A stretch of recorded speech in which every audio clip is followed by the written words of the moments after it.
Hello beauties, welcome back to Aloft Aloft. It has been a while since I have talked about removal methods, whether it's dip powder, gel, acrylic, any of the enhancements that you use. These methods can be used to remove that off of your natural nail.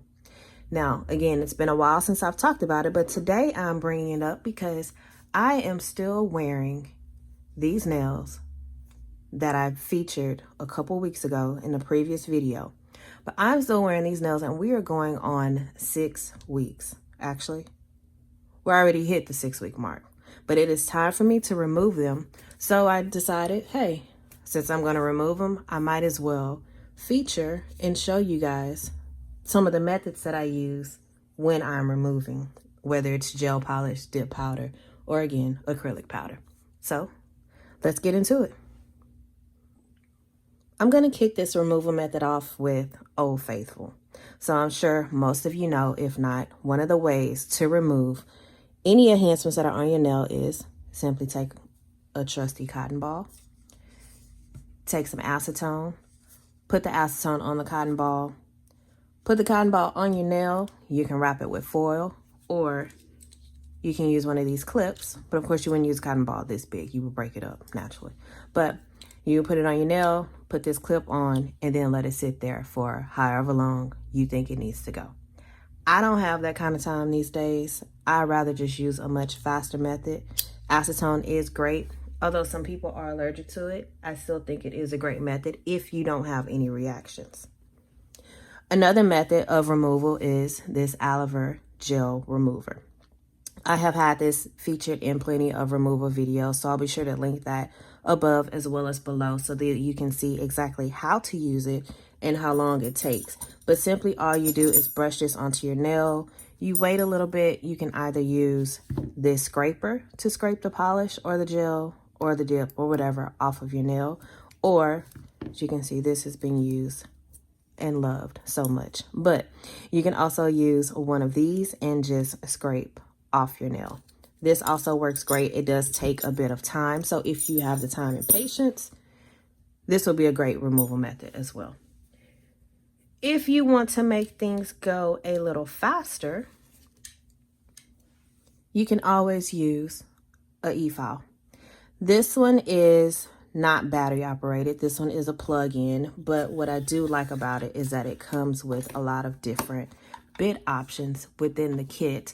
And if you are familiar with files, then this will be a good option for you. But if you are not so familiar with files, I would not suggest this, especially if you are a beginner, because it can tend to tear up your cuticle line, as well as you can have a tendency to over file while removing, which can cause damage to your natural nail. So another option that I think is great, which is one that I actually use all the time, is this drill. It's also an e-file drill. This one is battery powered, so it operates without being plugged in. But what I like about it is it comes with a shield, so dust does not fly all over the place. And when you're using it, you are able to get along your cuticle line without tearing up your cuticle, as well as it does a great job of removing the enhancement that you have on your nail if you need to remove it quickly. This is one of the methods that I do prefer to use. I actually use this quite a bit, but one thing I do recommend doing is when you use either file is that you also use a dust collector, because dust does tend to get all over the place.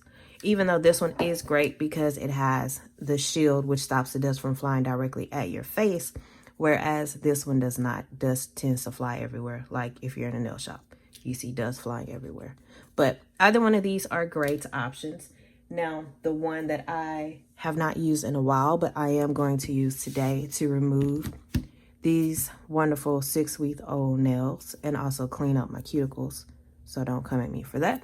But the method that I'm going to use today, the method that I'm going to use today is Old Faithful. I am going to put some hot water into this bowl.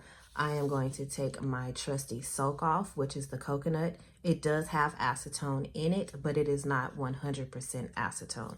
I prefer this method when I'm doing a soak off.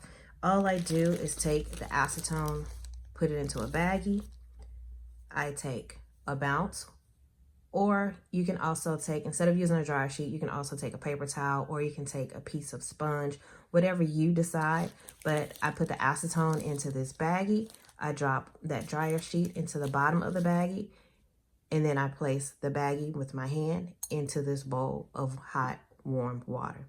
Make the water as hot as you can stand it, because your hand will be sitting in there for a few minutes. So you don't want to have any issues of it being too hot and risk burning yourself.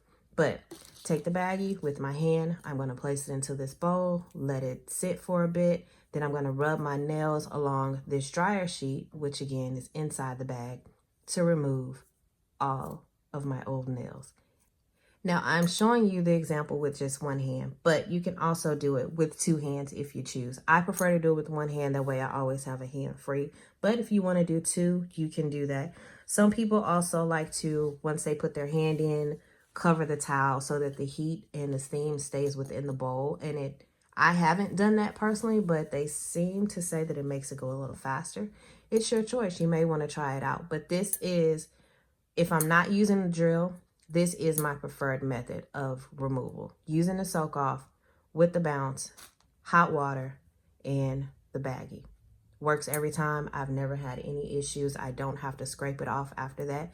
Using this dryer sheet, it automatically rubs off while I'm soaking, and I don't have any issues. Just take it off, clean my hand off with some alcohol, and then apply my new set. So that is all the removal methods that I have. I will link any tutorials. As I said, I've done these plenty of times before and featured them in other videos. So I will leave all the tutorials down in the description box, as well as all of the items that I have featured in this video.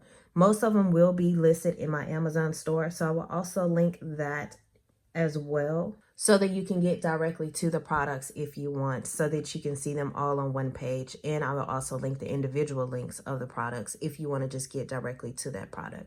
But as always, thanks for watching, and I'll see you in the next one.